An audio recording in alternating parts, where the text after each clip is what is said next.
Less than 24 hours since he had won the French. I was like, this man is an absolute animal. Next team, Alcaraz and Raducanu. Sam, You're on to something. Sam's hot take is gonna pay off eventually. We'll go to Jack next. Jack has Sinner. Haven't seen a whole lot of personality. He reminds me of like a theme park employee that like hands out like this stuff.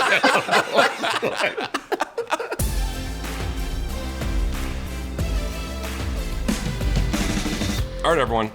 Welcome to the Friday show. I got Steve Johnson, Charlie Fox, the team at SIFT, John Isner, and Jack Sock are joining later in the episode. They are both busy right now, but they will be here later in the episode.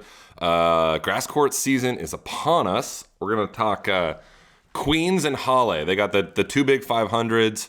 I mostly played Queens. Stevie, we kind of hinted on this Monday. You were kind of like a 50-50. Yep. Queens maybe the more fun tournaments in London. There's more things to do. Halle out on an island by itself. Like Stevie again touched on that. There's not a lot to do, but it is a nice tournament. Our counterparts who aren't here, John played Queens like one time. Jack played Queens one time. They never played that week. A little strange almost because like John and Jack were both actually good grass court players. You played them both about half the time. Did you prefer one to the other? If you could go right now and play Queens or Halle, you're getting 0 appearance fees. You just got to pick one. Where are you going? Queens, for sure. I mean, it's the best tournament. I think one of the best tournaments of the year. They have everything you could possibly want there in an event. And selfishly, we spend 90% of our year in a hotel, basically. And for us, the four of us always got a house. Like we'd get a house and our families would come over. So it was nice to play that Queens week because you could get a house for a month. You would just rent it for the month and you felt like you were at home. You didn't have to be in a hotel room. You can cook meals. You can kind of have this just different vibe for the grass season. So I enjoyed playing Queens more when I did get into it. Obviously, that cut was always a bit stronger. So sometimes I was, on the edge of both, and I would sneak into Halle, so I would play that one just because I'd rather play a main draw 500 rather than a qualies of a 500. But the tournament itself, and they're so accommodating. I'm drawing a blank right now on the concierge guy's name. Frazier. This guy Frazier was a legend. Like you could be like, hey man, like tickets to a show in town, like anything you needed, dinner reservations, and they would just dial you in. And it was nice because that week was pretty low stress compared to Wimbledon. So like you would go into London quite a bit, go to dinners, go to a show, take it a little bit more relaxed. Because once you get to Wimbledon, it gets pretty stressful just with the environment. But both tournaments are really well done, but completely opposite from one another. Yeah, you said Queens in London cut was usually a little stronger just because I think most guys preferred that like I can just go there and stay in London for a month. Through Wimbledon. That's why it was always a little stronger, but both were nice. 2010, I don't want to toot my own horn. I did win the Queens Club. It was not a 500 level tournament when I won it. Should have been. These were the seeds when I won Queens Club. Nadal, Djokovic, Murray, Roddick, Cilic, Monfils, me, Feliciano Lopez. Unfortunately, Sam, it's been brought to my attention. Incredible week by you. So happy you won Queens. It's one of like the coolest events of the year. Never beat anyone inside the top 70. And you just found that out. And I feel like we kind of burst your bubble a little. Yeah, I'm pretty pissed actually. Because like I feel like 15 years later, do you feel like you should go back to Queens and like take your picture down or like make it smaller at least? Nonsense. Come on now. Okay. I just read you the checking, seeds. Just checking. A title's a title. I would have thought Malise ranked 74 would have been a little higher. Schutler, who was very good, 82, and Fish was ranked 90. Marty Fish ranked 90 on the that's a travesty. I mean, he's way better than that. I'm not taking anything away from you, but it just seems crazy to see those guys. None of them are in the top 70 because a lot of those guys are very, very good grass quarters. Yeah. Malise beat Novak that year. Feliciano Lopez beat Rafa, and I just backdoored my way into a 250 title at the time. Although, a lot of people say Queens is actually the 5th most important tournament in the world. Like, I don't need to name names, but there are people. Even as a 250? Even as a 250. It's the 4 majors and then Queens. I don't want to bring up any, I know Marty Fish is a big listener of this podcast. What was the locker room like? How was the vibe after? You guys shared a coach, David Nankin, played each other in a final there. Marty and I shared a coach that whole year, David Nankin. Nanks, as we call him. He just sat up in the top and watched. I don't even know if he warmed up with either of us. Just sat up there as a fan and watched. Marty served for the second set at 5-4, lost serve. Then I held. Then I broke him. He played an awful last 8 minutes. He would admit that. We were friends too. We're still friends, just so everyone knows. He was bummed. He sat in the locker room with a towel over his head for a long time after that. I think he really wanted to win that tournament, as everyone. I mean, that's such a cool tournament. But yeah, I mean, look, if you're gonna win a tournament, it makes it better if you don't beat like a friend in the final. You know, it's like a little bittersweet. But I also don't care now, and I got the trophy. Yeah, a title's a title. You know, it's what are you going to do? Yeah, and that was back then too. We said it on Monday, Nadal would win the French, then go to Queens. Sometimes he wasn't locked into Queens. I feel like he was win one match and be like... I mean, 75% of the time. I think he won Queens one year, and this was back to when in between Roland Garros and Wimbledon, there's only 2 weeks. So Nadal would win the French, and then he'd play in Queens 2 days later on Tuesday. Yeah. So insane. just zero grass court prep, zero time to have fun. After winning the French. But yeah, Nadal actually won it 2008. He beat Djokovic in the final. How about that? Yeah, there was one year I was in Halle. Actually, I forget. It's hard to keep track of the years Rafa winning the French, but one of the years he won, we were at the tournament. CB, Craig Boynton, and myself. We're hitting on a Monday afternoon. I played Tuesday, right? So we're just we'll go out there at 3 just to hit some more serves to get ready. And they take all the nets down in Halle at the practice courts, and you just walk there from the hotel. So it's super easy. And all of a sudden, the 10 workers come back out at 4 o'clock, 5 o'clock. They're shutting everything down. And instead of taking everything away, they're setting up one of the courts. They're putting the net back up. They're taking the tarp off, all these things. And we're that's kind of strange. Who's, what's happening here? And Rafa was coming out to practice. And it was Monday. It was less than 24 hours since he had won the French. And he was coming out there to practice. I was this man is an absolute animal. And I believe that was the year he also lost to Dustin Brown at Halle, first round Tuesday. Oh, yeah, I remember that. So it's a hard tournament, but I was amazed that he was coming out Monday afternoon, 24 hours after hoisting another French Open title, to go out and get his reps in on the grass. It's just another reason why he's just an absolute professional and takes his craft so seriously. I'm glad they've got 3 weeks in between the two now, so guys like Alcaraz who win Roland Garros can go to Ibiza for 3 days and celebrate before they get on the grass. It's you can't just win a major and then pop over and start practicing on grass. The Queen's Trophy, by the way, I don't know if you ever seen it. It's it's huge. This big. Yeah, but you don't get that. Then they send this little replica plate. It kind of... It's a plate? Sucks. It's not like the trophy? No, it's a little plate. They sent me mine. It was broken. Oh, that's right. Then I sent shattered. it back, and they sent me another one that still has a big chip in it. So my Queen's Trophy has a massive chip in it in the cabinet. That's right. I now. remember that. But I wish we got that massive one. Just so everyone knows, we've talked about this. The U.S. Open mixed doubles this year is the week before the U.S. Open during the qualies. 16 teams. 8 teams are in based on their singles ranking only. And there's 8 teams that get in on a wild card, whoever the tournament chooses. Shortened format. It's a 2-day event. It's best of 3 set matches. And the sets are to 4 games. And it's no ad scoring. Tiebreaker at 4-all. And a 10-point match tiebreaker in lieu of a third set. So these are... I love this. These first rounds are going to take 35, 40 minutes. The final will be a best of 3 set match to 6 games featuring no ad scoring, with a tiebreaker at 6-all in lieu of a third set. It's going to be awesome. All matches are going to be played on Arthur Ashe Stadium, on Armstrong Stadium. It's going to be great. No, the 2 days. I love that format. I am... and they have done an incredible job with Fan Week in general now. Just the amount of people that are there, it's remarkable. And it's just going to grow now with this event being in that week. You are going to get the stars playing competitive, real-life matches in a not as serious manner when they do step on those courts for singles. Yeah, no, I know. All right, with that, let's bring Isner's here, Sock's here. Let's bring them in. We're gonna give everyone the list of the entry teams that have signed up so far for the 2025 mixed doubles at the U.S. Open.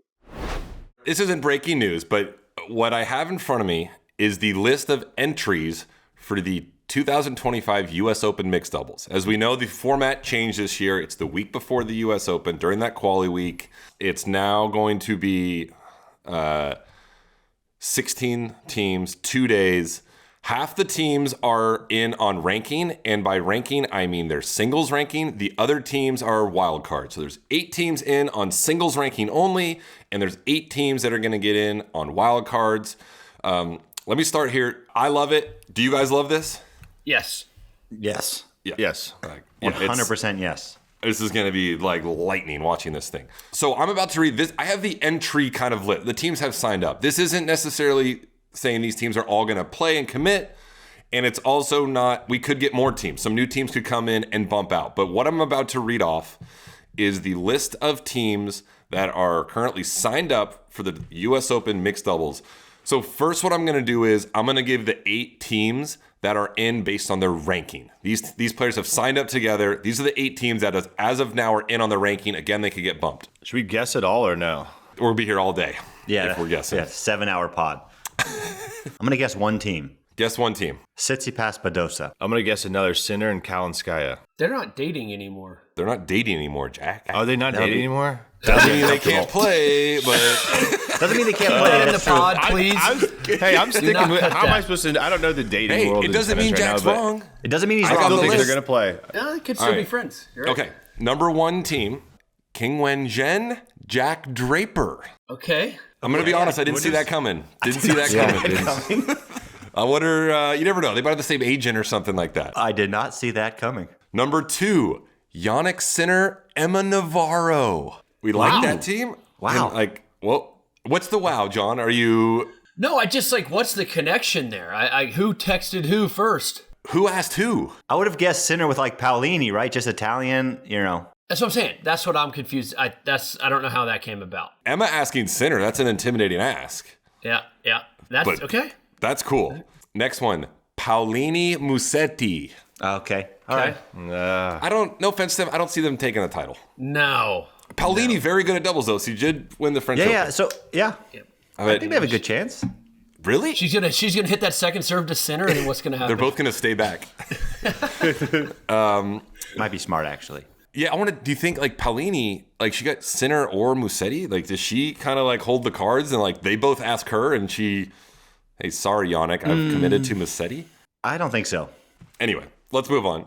This team, very not surprising, Jesse Pegula and Tommy Paul. Yep, makes sense. In on ranking, just a good American thoroughbred team. Number 5 on ranking, Medvedev Andreeva. I like it. Yeah. I think Makes we sense. expected that one maybe. That one makes a lot of sense. Number 6, this team could win it. Taylor Fritz. Who's he playing with? Not an American. Ooh, not an American? Hold on. Oh, Sabalenka. No. Ooh. Think tall though. Tall. She's won a major. Rabakina. Rybakina. Yeah. Whoa. Rabakina Yeah, it's a good / team. Rybakina. I mean, Taylor's looking at this not for fellowship. He No, wants no, to no, no. check. This is So totally. he scoured the rankings and he's like, I like her Yes. serve. I like her back in return. I want Rabakina. They Yeah. won the tiebreak 10s in Indian Wells this year. Ooh. So That's they're right. coming in. That's right. They're coming in hot. We also have Sabalenka and Dimitrov. I think Yeah, Dimitrov's I kinda- going to hold that team back. That's what I think too. I feel like she. No offense, Grigor. I feel like Sabalenka could have done a little better. Who do we want Sabalenka playing with? If you could handpick her a partner. Ben Shelton. Oh yeah, Yeah, that would be a nasty team. Or Alcaraz would be crazy. Shelton. I'm gonna read Shelton's partner a little later. He's got a nasty partner. Okay. And then number 9 on this list. Number 8, I think, get in, but they're giving us 9. Madison Keys and Francis Tiafoe. They'll have a good time. I don't think they'll win. I feel like Yeah, Francis yeah. will be take it as an exhibition more than a $500,000 paycheck. They'll sell a lot of tickets together. There'll be a lot of people watching. Francis he's gonna have a smile on his face though. I can guarantee that. For sure. Okay, so those are the teams that have entered on their ranking. This next list I'm going to give you, missed the cut, was Zverev and Bencic. Can Alex like repair? He can, right? Like, because he's 3 in the world, and if he go to I guess Iga. until the list comes out. Yeah. Right? Yeah. Yeah, but I mean, you just get a wild card, right? That's why they have 8 of them. They'll give them to him 2 days before, right? Or something like that. That's true. True. So the teams I just read off are in on ranking. These next list of 8 are teams that are asking for wild cards. Number 1, Iga Swiatek, Casper Ruud. Why don't they just sign up? Yeah. They did. They're combined 23, and that wasn't higher than the previous 8 teams I've read you. What is Casper right now? 16 in the world. Oh, wow. Yeah. Oh, wow. After the Didn't know French, that. he dropped. Yeah, These final next French. list of teams are It's like the Queen's list. they're gonna need wild cards again. Like this could change, but this is what we got. And Iga's ranked 7. Yeah. I don't love that team to make a run. I don't like that team either. All right, next we got the Badosa Tsitsipas. Okay, all right. Yeah, good call, Stevie. Good call. Next, juicy little team here, Djokovic and Somebody from his part of the world? someone from his part of the world where his country lives. Tall. Wait, go with that again. Country lives. Danilovic. You guys weren't gonna get that. Oh. Nope. Okay, well, that's Jesus. a guaranteed wild card. Danilovic is sneaky good. Sneaky good lefty. Like they're gonna. Yeah, that's true. Next team, Alcaraz Oh, wow. and Raducanu. Sam. You're on to something. Sam's hot take is going to pay off eventually. That's a good one right there. Oh man. All right. Next we have Shelton and best doubles player in the world, best female doubles player in the world. Taylor Townsend. Taylor Townsend. That's just like a really good team. I feel like they're like a top 2 favorite. Yes, I think they're a top 2 favorite. Next, It would also be getting a wild card, Ben and Taylor. Ronnie just won the doubles and mixed doubles at the French Open, and our friend and Ben Shelton's friend Vavasori. They won the U.S. Open last year, and they were they were big proponents of. They didn't like the change, so we'll see what happens. There's no chance Yeah, they like get to in. change if There's they get in and win $500,000. Exactly. 0 chance they're in this tournament this year, right? There's 0 chance. I think there's more than a 0% chance they're in this tournament. There's no way. No, They won the U.S. Open last year. They just won the French. They're not getting a wild card. Okay, then they're not getting in. Yeah. I So didn't even know she was 0% still playing tennis. I'll be interested to see. All right, and we got one more. Osaka, Kyrgios. Yeah. Is Kyrgios? He doesn't even play tennis anymore, so I don't know. They probably get one. If there's 8 wild cards, probably. We still got time though. Again, this is just like the kind of the list as of now. I think the cutoff. I don't exactly know when it is. These teams could get bumped with ranking and wild cards, but all those teams that were just read are the kind of teams that have at least signed up to play mixed doubles at the U.S. Open. Jack, did you ask for a wild card? Yeah. Jack, do you ask for a wild card? Do you think they give the 2011 champ a wild card in 2025? That wasn't the question. Well, no. Did you ask? Did you put a formal request in? Well, that was like a hint answer. Maybe I did. You did with who? No, I didn't. Absolutely not. It's okay if you did.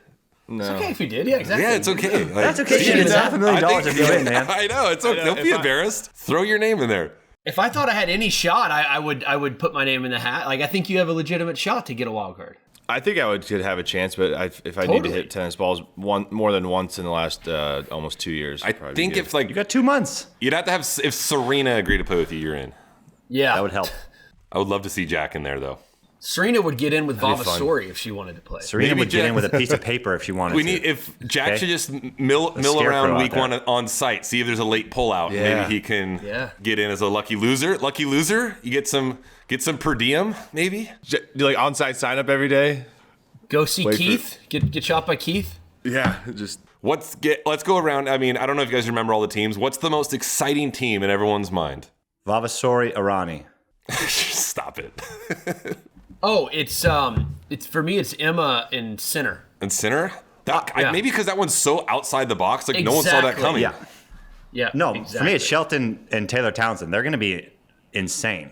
There we go. Couldn't remember. Oh, there's the list. All right. I'm still going. Alcaraz Raducanu is just electric. Jack, most exciting team, and you can't pick anyone we've picked.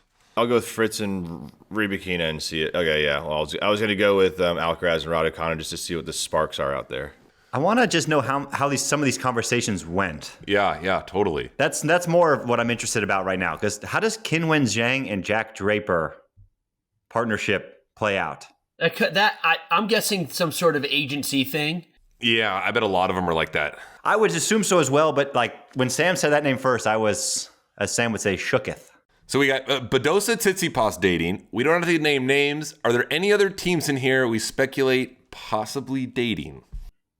I think this is purely business for $1 million. This is a business transaction. This is a business transaction. Yeah.